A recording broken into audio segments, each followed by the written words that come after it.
What's going on? What's going on? What's going on? It's your boy Doc Holiday. We back with another HBCU OverDrive Live show.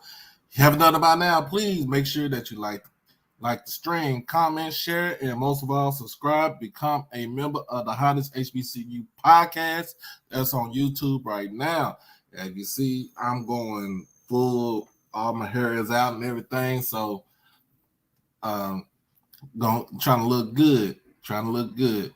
So tonight I am when I come get back from doing what I have to do.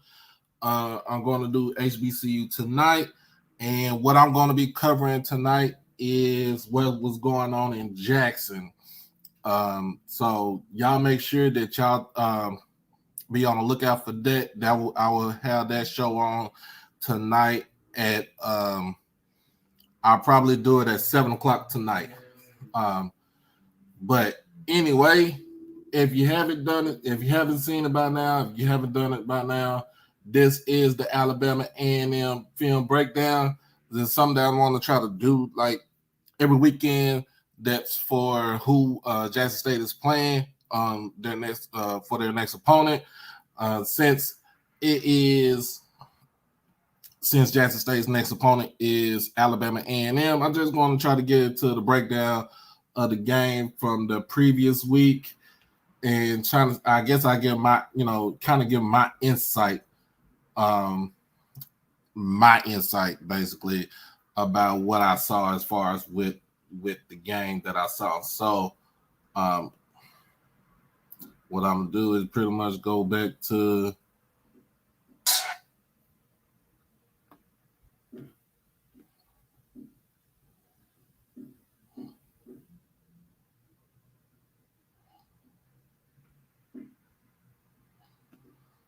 all right. Get sharing of the screen.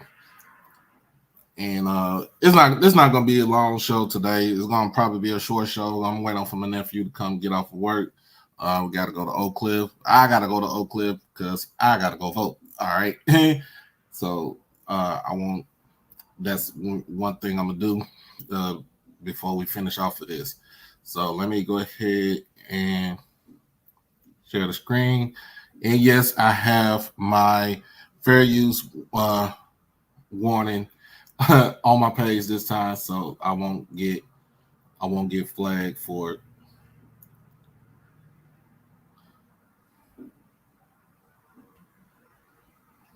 All right. So now what we're doing is we're taking a look at the game from last week against Mississippi Valley.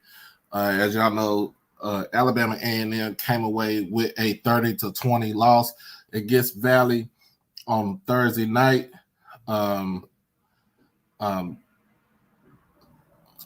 a lot of things you can kind of unpack, and it's the things that I feel like Jackson State is going to actually exploit when it comes to basically when it comes down to the play of Alabama A&M. It's the things that I actually saw. So I was basically looking at it on my phone, and I saw some things that I, with my own eyes, where I knew that the Tigers will be able to exploit the defense for Alabama A&M and also kind of come up with some sort of I want to say tricks of the trade for the offense to for the defense to exploit their offense. So what's going on, Vail? Thank you, bro. Thank you, man. Thank you. My brother-in-law he did that for me. So he did the graphics for me. So I did the logo. He did the actual intro for me with the music. But I'm gonna go ahead and mute this. And I'm gonna go ahead and picture. The way I want to get big. So as you see, you got Valley starts off on offense. And they bring in a look like they have a clean pack, like a clean pocket. But because Jelani Eason is short, he's only 5'10". He's not going to be able to see over the offensive line, over the line. But they have a way for him to create special lanes in between the tackles.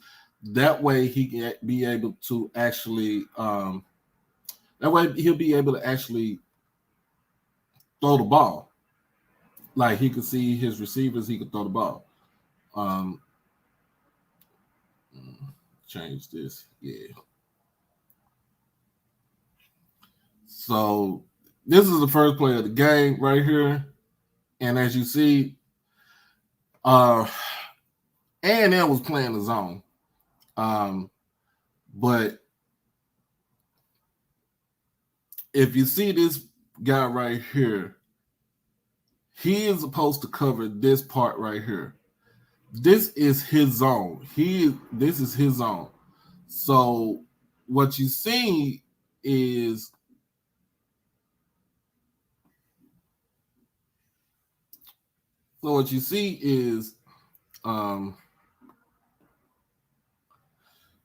go back. Start off in a trip set.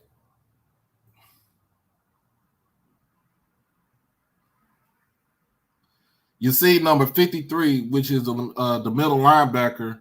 The middle linebacker moves away from his zone. Why did he move away from his zone? Because it looked like, I don't know if they were playing some sort of combination of a zone man, but why did he move away from his zone? That's the reason, something that I would be asking him. Why did you move away from your zone? Why did you get away from where Ja'Cory Rankin had all that space right there? So if you look at it right here, Ja'Cory Rankin is basically wide open. So that's a mistake on this player right here. That's the mistake on this player because he's supposed to be covering this. This is his own. This is his area. This is his place of peace where he has to make sure that nobody comes in. And I mean, if you come in, you can get the catch, and that's 5-6 yards right there. But he doesn't turn after this. He doesn't turn up the field and get probably another 10 yards out of the play. If you think about it, if he would not have moved from that zone, from that area, and it's kind of like a mesh route. It's a mesh concept. A little bit mesh route, option route. So this receiver basically runs a flat and then goes up. He run, it's like the running. It's like he was a running back. Where it was a lot of times where Alabama A&M, when Valley had the ball, Alabama A&M basically Jelani Eason basically carved up this defense from the middle. And even though they tried it going downfield. They kept everything intermediate in what was in front of them, and basically let the athletes do their job. I'm gonna speed this back up.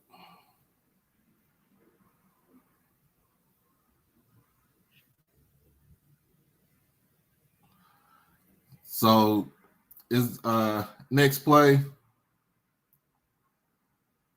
The next play we got right here.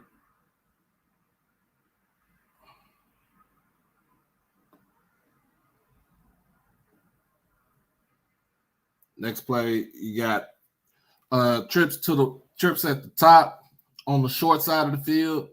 two at the bottom on the long side. This guy, this safety right here is playing at least 11 yards off the ball. This corner was playing at least looked like at least six yards off the ball, 5 or 6. This corner was playing 7 yards off the ball. This corner right here is playing 6, and this guy right here is supposed to cover him. So this leaves this safety open right here. So if this safety is covering him, he's too deep.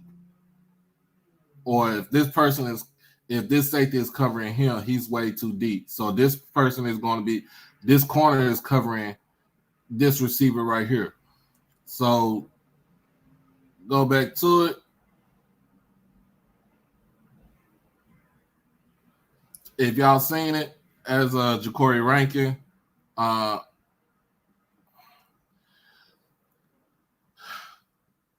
the pump fake pretty much caught this guy right off guard. Caught this cornerback off guard. Because he's playing him. These two are playing not basically trying to play not to get beat deep. But if you looked at Valley is not playing to beat you deep. Valley is playing everything right in front of them. Valley is mostly a running team that utilizes the pass to make sure that they keep everything on an even flow. So once Jelani pumps, kind of give it a little pump fake, Ja'Cory basically he stops and then he kind of gives him he gave him a stutter step. And he found a hole in the defense. He found a hole in the zone right there. And that was for at least I think that was a 7-yard pass play right there. So instead of having Valley going second and maybe 6 or maybe 7, you got Valley start out again for a second down, like 2nd and 3 or 2nd and 2.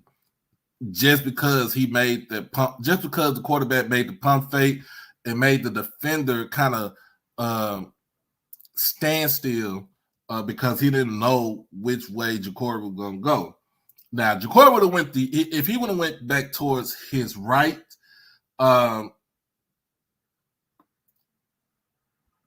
if he would have went back towards his right, he would have came in with him.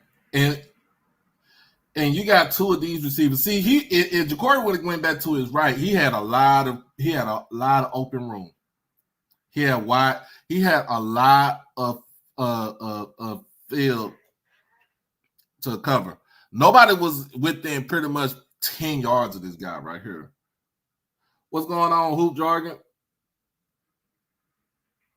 What's up, Tyler, man? I feel like, to me, what I'm seeing with Alabama A&M, as far as defensive wise go, I feel like there's no type of cohesiveness. I'm gonna go just like that, cohesiveness.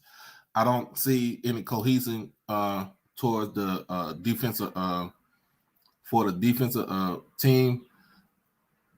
So that's the reason why you've seen all these mesh routes, these broken plays. Because I really want a broken play. It was just the fact that Ja'Cory saw that he's seen that opening. But like I said, if this guy would not have been running this route right here and Ja'Cory would have turned to the right, because he is pulling him with him, kind of like it's like I'm looking at it looking like a zone type man, zone man combo. But like I said, stop. So number 15, the receiver number 15, if he would not have stopped and he would have just kind of ran he would have ran a post, he would have took that defender with him. Now, because he would have took that defender with him, he is supposed to kind of he's supposed to rub this defender. Now, what the mistake Ja'Cory made, basically, like I said, instead of him going to the right, he went to the left. He still got positive yards, but he would have got more if he would have went to the left. Let's continue. So, like I said, you see, like number 15 was supposed to rub off on 53. That was your matchup. He's basically, you really think about it, he's basically going to the house. There was nobody with there, probably like 10 yards of the receiver. He would have went to the house. It would have been a house call, touchdown to the back cave.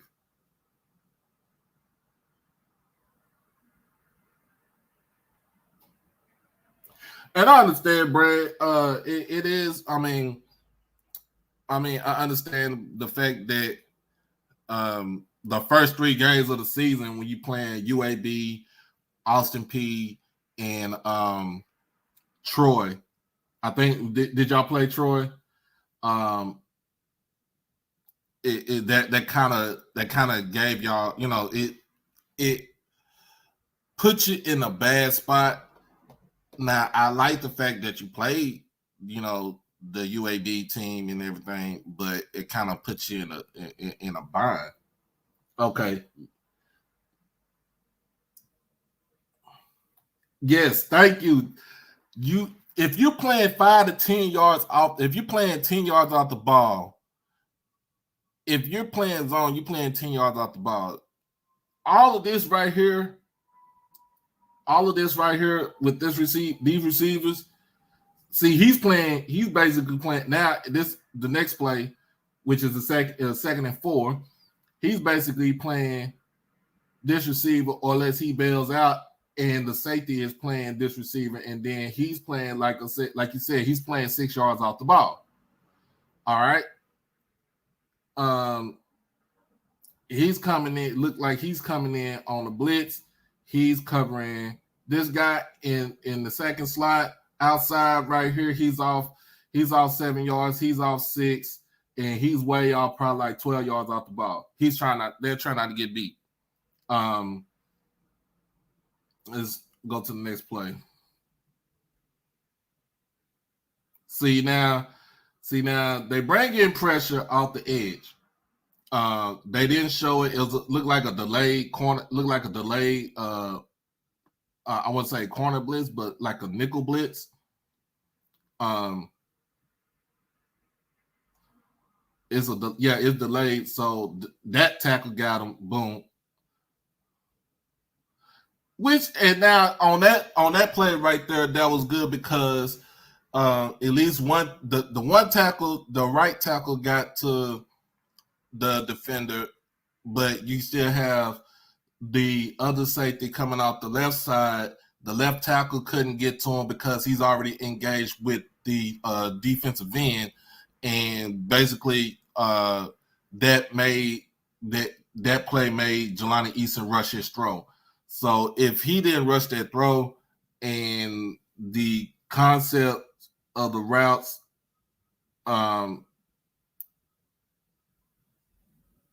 concepts of the route would have been pretty much different. Like that would have been a first down right there. So this guy right here, soon as he hiked the ball, this guy soon as you get 2 yards, he needs to turn to a slant. This receiver right here needs to turn to a slant. Look at all this open space right here. Look at all this open space because he's playing so far off the ball. If he goes for a slant, he's not able to break ground to the receiver to play on the ball. That's an easily 6-7 yards right there. Easily.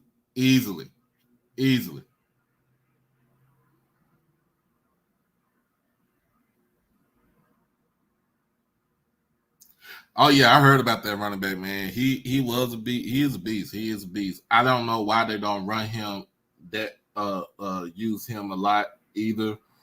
Um, you want to make sure you know when you playing offense, you trying to run the ball and you trying to run the ball effectively.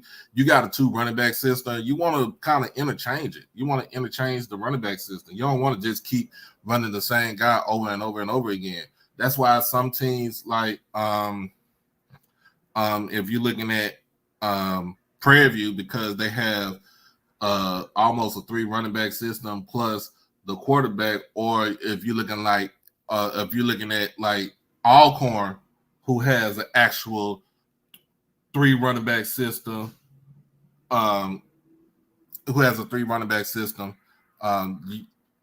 you can interchange. You can have, you can interchange like down the distance, what type of personnel you're playing,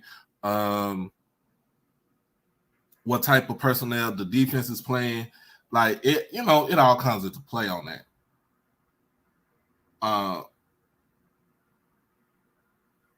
So like I said, he got rushed. That would have been that could have been at least 7 yards right there. All right. 5 wide, nobody in the backfield. Everybody's on the line except for this buddy right here. He is 6 yards off the ball. But everybody is on the line. You can tell this guy rushing just because of the way these two guys are rushing, because of the way that they're of their stance. So basically it's 6-on-5.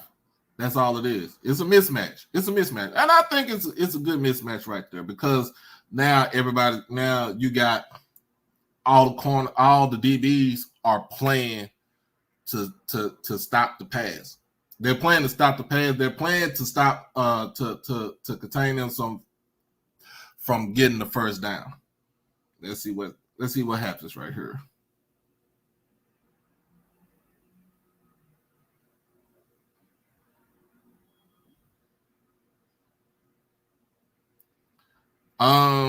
Yeah, and they did their job right there. They did their job, so that was the thing that they wanted to do. They did their job. So now, Alabama A&M on offense. Now, here's the whole thing about A&M on offense, and this is one I kind of it irritates me. What up, EA? He runs off. Okay.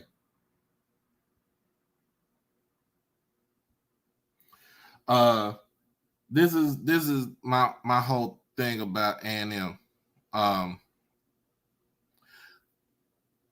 You are 10 games in the season now, and understandably so. I understand that Connor Maiden was trying to figure out who his quarterback was. You got Xavier Langford, who's much more of an athlete. He has an arm, but he chooses to use his legs more. And then you also have Quincy Casey. Quincy Casey is your typical drop back passer, gunslinger type mentality. Throw the ball around 30, 40, 50 times. Maynard should have figured out who his quarterback was probably after the third game of the season. When you don't have continuity and cohesiveness with who your quarterback is, you're going to have a season like this. You're going to have a season where you're 3-6 and not 6-3. I can understand you losing the 3 games against the first 3 opponents of the season. Austin Peay you could have won that game, but I'm just saying, I understand losing the first 3 games of the season. After the third game, you should already know who your QB is. You should already know. But the running in and out of QBs, you mess up the flow of the game. And then you mess up the rhythm of who your quarterback is that's in the game. Now, like with somebody like Quincy Casey, because he's a drop back passer, taking him out, you really mess up his flow, because once he gets into a flow, once he gets into a throwing flow, like he's in a groove, you do not want to mess with that. And Connor Almeida, you should know that, because you were a quarterback when you was in college. You played quarterback in college and in the pro. You should know that. You should know if you throwing the ball and somebody take you out, you lost your rhythm. It's like playing baseball. And I'm a baseball fan, y'all. Okay. Baseball is the first love. Basically, it's like saying, like, if I'm in a groove, right?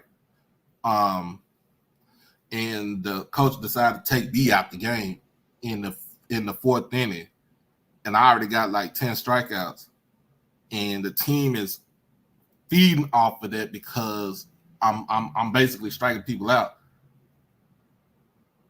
When you bring in your reliever, like, that messes up the whole flow of the game. That messes up everything that this pitcher has done to make sure that you're able to win the game. And I'm just saying as a comparison, all right? So that's the thing I did not like this season.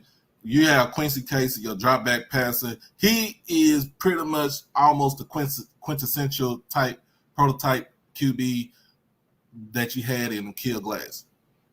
All right.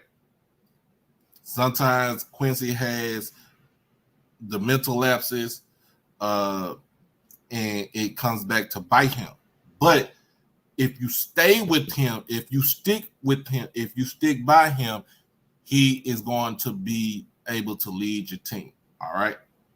So I'm gonna do a couple of plays for on the offense, and then I'm gonna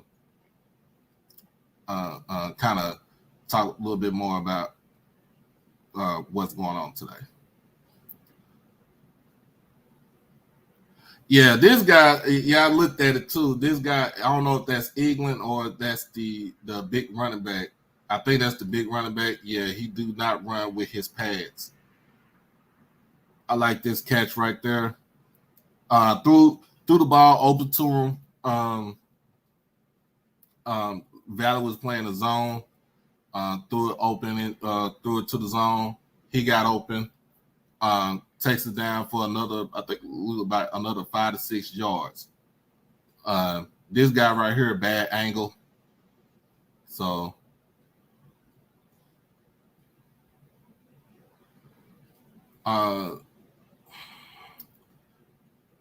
two top, two bottom. Look like one tight end, one running back. Yeah.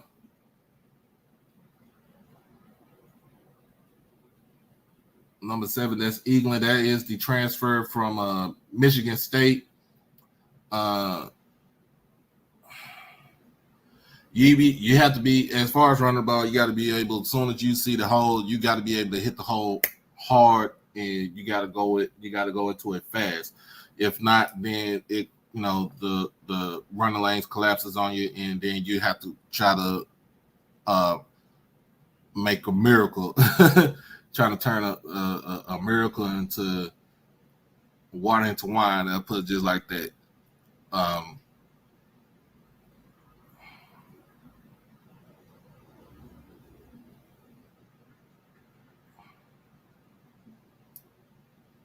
And y'all can't tell me Quincy ain't got an arm, though, because I seen him. I mean, yes, I'm a Jackson State dude. I seen it. Quincy has an arm. He has an arm. He has the capability to actually throw the ball, to throw the ball all around the field. I don't understand why Maynard didn't even give this guy the chance early in the season.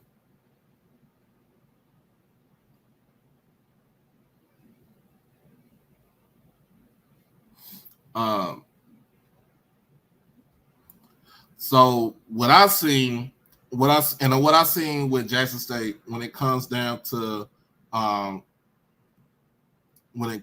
it, as far as the defense goes, Jackson State gonna pretty much run the same thing that you saw Valley just run, mesh routes. These mesh routes from the air raid system. But what they also gonna see that they kind of didn't see last season, but they're gonna see a lot more this season is Savion Wilkinson running the ball, and you're gonna see a lot. You're gonna see the offensive linemen go. They basically going to be running downhill, and that's something that I like right there. Because my whole thing is, if you want to keep that offense off the field, you want to keep A&M's offense off the field, you got to run the ball. You have to run the ball, and you have to run the ball effectively, and then you have to do your timely passes and stuff like that. But don't start the game off with a pass to try to set up the run. I would rather for you to run to try to set up the pass, or run to try to kind of fool them into playing different defensive combinations, defensive formations. So that's my whole thing about it. So, and also, if you're gonna run the ball, if I'm Bartolone, I would basically go up tempo, try to run the ball, go up tempo, because if you can't look, you can't keep them from like substituting back and forth. I will go up tempo, load them to sleep, and then boom, hit them over the top. That's how you will beat this team right here. That's how you will beat this team right here. And they put up a pretty good fight against Valley. But Valley just stayed. They were just basically aggressive. So you got this. It threw the ball kind of high, so he didn't get his receivers. He didn't lead his receiver to the first down. That's something that Quincy has a problem with right there. But overall, man, you've seen it. Like y'all know it. And you're an A&M fan. Y'all know about Quincy Casey. Y'all know about him, how he does and what he can do. That was just my little breakdown. What I've seen, what I feel like Jackson State can't exploit, and what the defense can't exploit on when A&M has the ball, when they have the offensive ball on offense.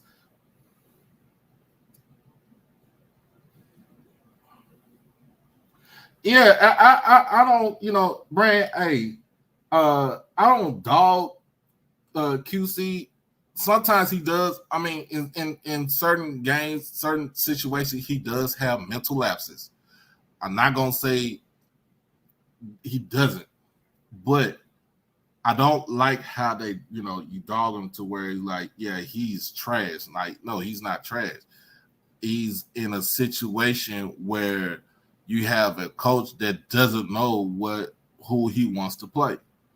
So he's basically on pins and needles about who he, about who he's going, who is going to be in the game. But as always, it's Tuesdays, so Tuesdays is my off days from my regular job. So we all, we gonna be doing this every Tuesday afternoon. Give that some breakdown of the film, and then probably Tuesday nights I'll probably do my HBCU Tonight show, which is I'm gonna do it tonight because I want to talk about what was going on in Jackson and kind of give y'all my feel about me going to go vote. So y'all stay tuned for that tonight. I'll be back on here tonight at 7:00. The main thing I'm gonna get on here and I'm gonna say is, y'all already know today is Tuesday. It's time to get out and vote. It's time to put up the shut up, y'all. It is time to put up or shut up. So I probably will be, when I come back on tonight at 7, I'll probably come around and see about who is in the lead as far as with certain primary races, especially here in Texas with the governorship. You got Beto O'Rourke running against Greg Abbott, who we call Governor Hot Wheels. You also got, here we also got Lieutenant Governor going in, State Attorney General. We got a couple of for the locals. We got our county DA that's on that's up in the air right now. You got a couple of county seats, a couple of city council seats, also some school board seats. School board seats that's up, that's up for the taking.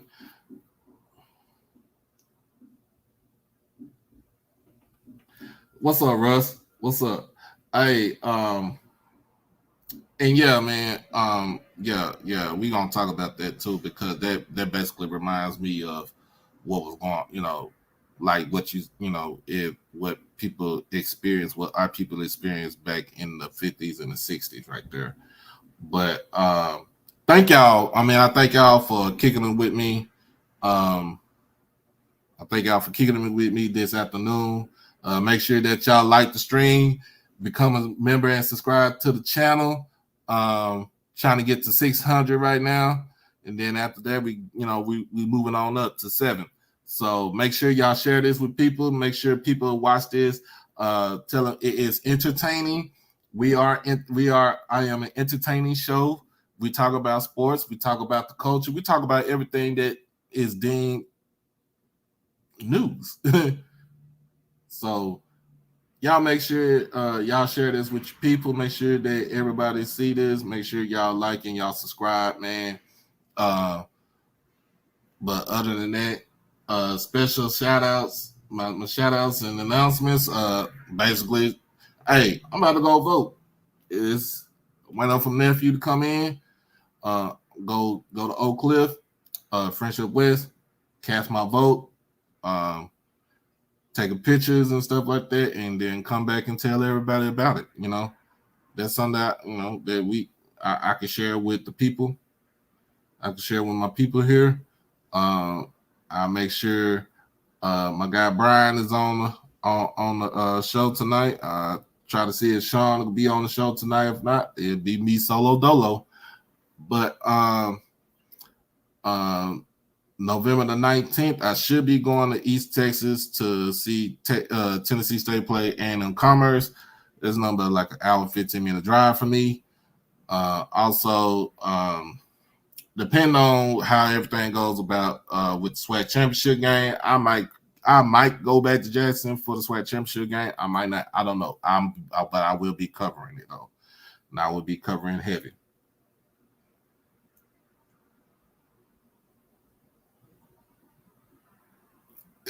yeah.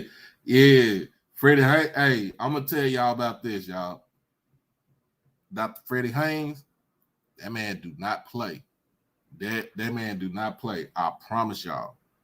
I went to go vote for in the presidential election, bro. I had never seen a man that was that determined to get our people to come in there to vote, to go vote. Like Dr. Haynes was out there. So he was out there, man. He was out there. He's a good dude. But if there's nothing else I can talk about, I will see y'all back at 7:00. Make sure y'all go out and vote if you haven't done it by now. And also, man, look, y'all stay blessed, stay focused, stay dangerous. Peace.